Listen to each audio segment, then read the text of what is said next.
guys, it's been a blooming long time since I've done one of these, isn't it? What, 3 weeks? Feels like ages. So some interesting stuff's been going on since I've been off, I guess. Not stuff I've mentioned in my LPs, because of course that's not really relevant to my LPs. So I'm going to talk about it all in this vlog. This might take a while. First off, Nintendo Direct. Basically, nearly everything on there is now on my birthday list. Like, a new Mario & Luigi game? Guys! You spoil us! No, it looks good. The concept looks blooming brilliant. When you mess around with Luigi's face as he's dreaming to make stuff happen in the dream. That's just genius. I like that. So, new Fire Emblem with a special edition 3DS XL.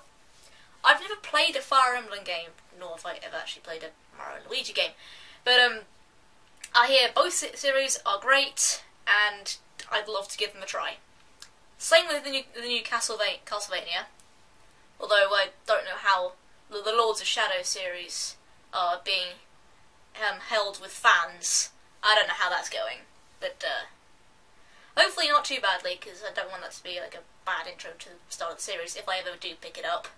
Which is, thinking about it, probably quite unlikely, but at the same time, it'd be nice. What else? Dark of Moon. I have seen the intro sequence to that on YouTube. Whew.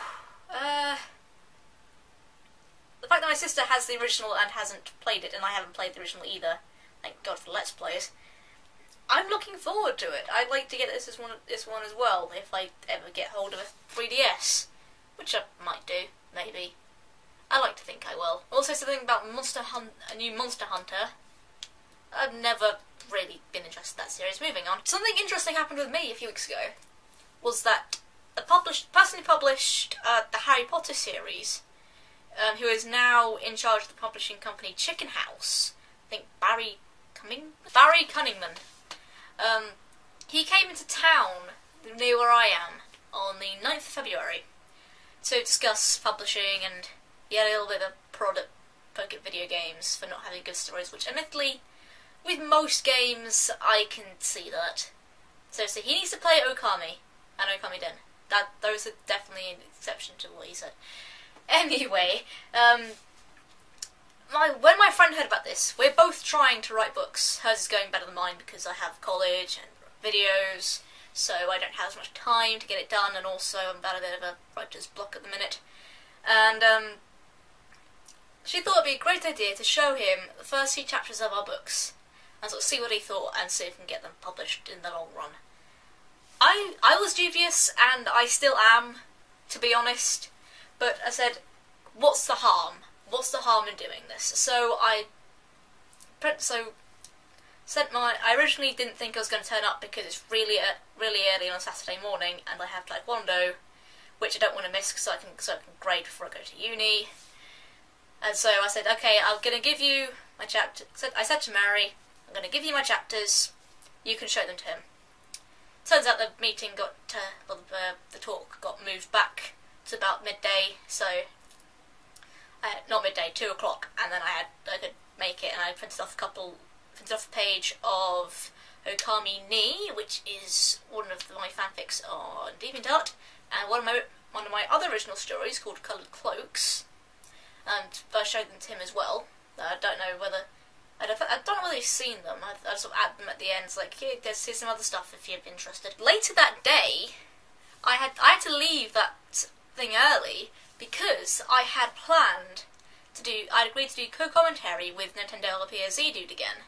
This time on his Paper Mario 1000 Year Door Let's Play with Constant Upgrader and Orange Snivy, who is now known as Shiny Victini. Yeah, Shiny Victini X. Turns out I didn't need to leave early because he started an hour later than he told me he would. He told me he started at 4, he started at 5. I could have stayed. Thanks, guys. Nah, it's okay. I've only left about quarter of an hour early, so not that big a deal. And it's about an hour long again. I'll put the link to it in the description. And I've got some references, and I put some references in there just off the bat for the Astronomy Guys and the Vlogbrothers, so if you spot those, get brownie points. And honestly, anyone else from the United Kingdom who listens to Orange Snowy's accent, do you agree with me that a chav is basically a pimp? I'm not entirely sure. You'll get it when you get what I just said if you watch it, but when I think back to that analogy, I don't think that's quite correct. But I'm not entirely sure, because I'm not entirely sure what a pimp is either, because that seems to be a very American thing. Something fairly minor. I joined Pottermore just because the only real reason was because I wanted to find out what house I'd be in. It's pretty good, I think. I won't be hanging around there very much. But I'm there if you want to friend me or something. Username Unicorn Thestral 17720. They don't let us choose our own names, which is annoying, but hey, well they do, but they give you a bunch of randomly generated ones and say, pick one of these. Like, thanks guys. But hey, whatever. I won't, like I said, I won't be hanging around there too much. It's like, well, once new story stuff's up, I'll come back, but again, I'm not too interested in hanging around. It's like, when you run out of story stuff to do, it sort of loses its charm, I guess. Charm's the wrong word, appeal, I think. If you really want to know, the house I'm in is Slytherin, which, in all fairness, isn't too disaccurate. When I think about it, it's probably fairly accurate. I like to think I get into Ravenclaw, but honestly, it was either going to be Hufflepuff or Slytherin. Let's face it, people. I went to a university a couple of Wednesdays ago to go see what it was like, basically. It's like it's an open day for people who've been accepted into the university, but who are still making up their minds. Me, basically. And I like it. It reminds me of the college that I'm at now, and some of the societies, I've looked them up, I would love to join. It's like, they have a taekwondo. They have two taekwondo societies, actually.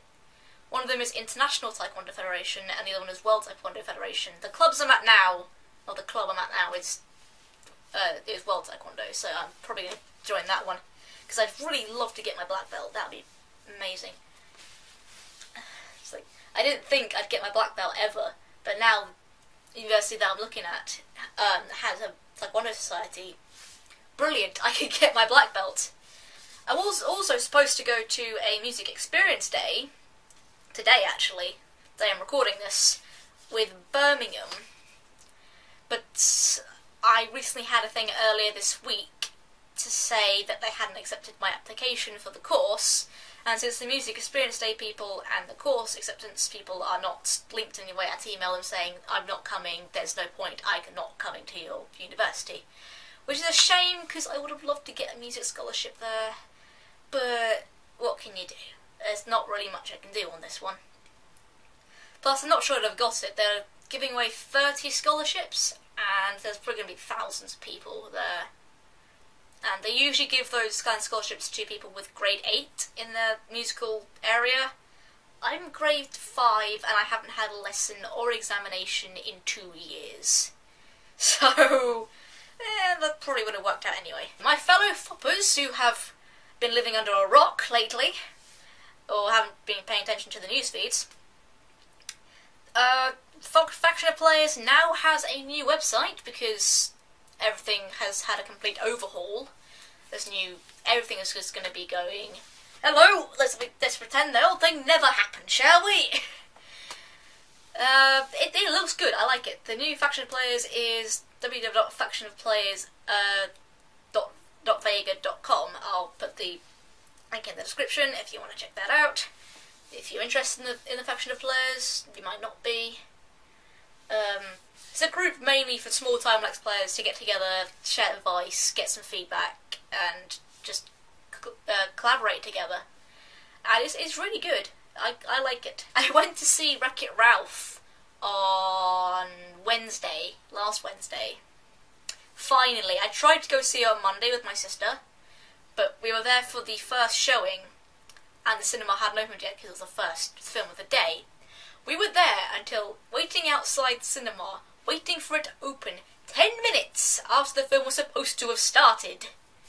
So Charlotte was slowly losing her rag. I was like, fine, let's go home. It's pointless. I have to go home for something anyway. And Charlotte went off to go see it at a different cinema in town, and I went home because I had to do this thing. And so, yeah. So I came back with my friend on Wednesday, and after a few mishaps with the timings, I finally got to see it. And it was well worth it. Oh dear, oh man. That was good. I think the ending song is now going into my top songs now. Like, when can I see you again? Whoa, oh, oh.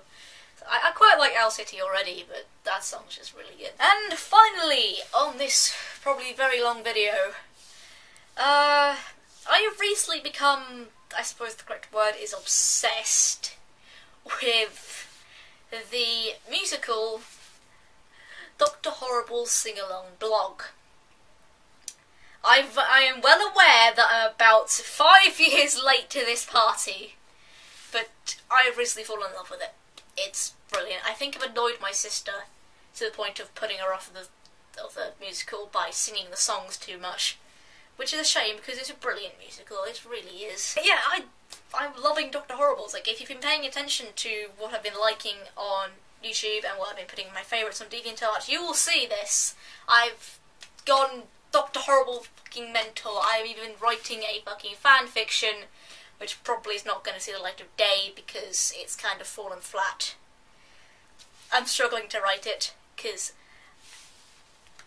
I think it's a spur of the moment kind of fan fiction. It's like, I've recently become a massive fan of this thing, let's write a story about it, and it's sort of ground to a halt, really. It's not going to see the light of day. Given how much I love the musical, I'm going to try and do a cover of one of the songs at some point. I'm going to play a little bit of a bit that I recorded recently of On My Eyes, just the beginning bit, with Billy just singing. Well, Billy's bit anyway. I'm just going to play a clip of that. If I did another song, say Slipping, which I really like to do, it will probably be better than that. But yeah, leave your thoughts in the comments. Should I do a cover of one of the Dr. Horrible songs? Preferably not the finale, because as much as I love that song, it is so moving that it gets me nearly to tears every time. I'm not sure I could do it. I'm not sure I could do it justice.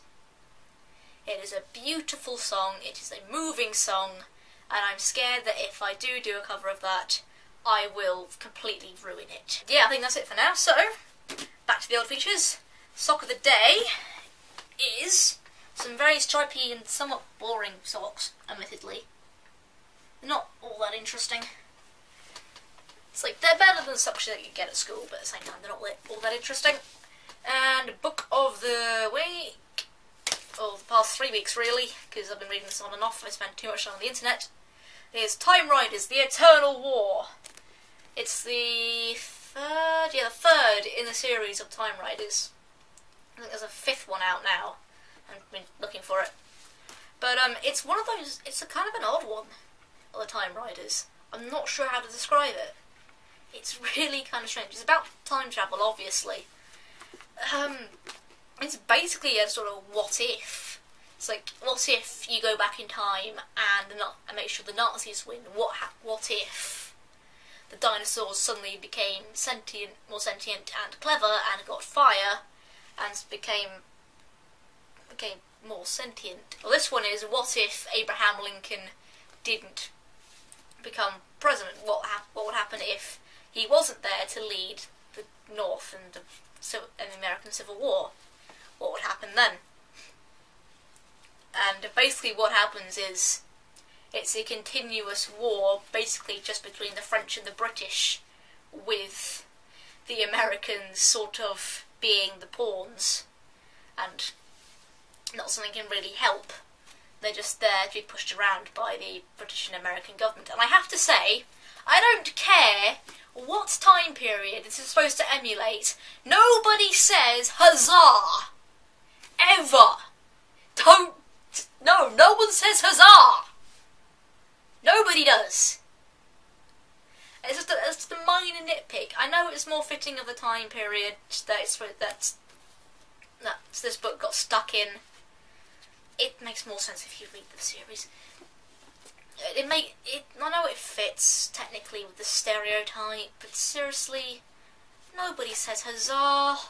Come on, unless you're Deceased Crab or Game Chap. No one says huzzah. That's my little rant of British stereotyping over. And I think that's it for this probably stupidly long video. I'll see you guys soon for the next Spyro episode, and whenever I feel like doing one of these again. Seriously, still quite a lot's been going on. So I'll try and put all the links to the stuff that I said in the description, so I have to make a reminder. And I will see you guys next time. Goodbye. Given how much I love that musical, I don't know why I'm punching my fist, my palm. I do that a lot. It's a habit I picked up recently.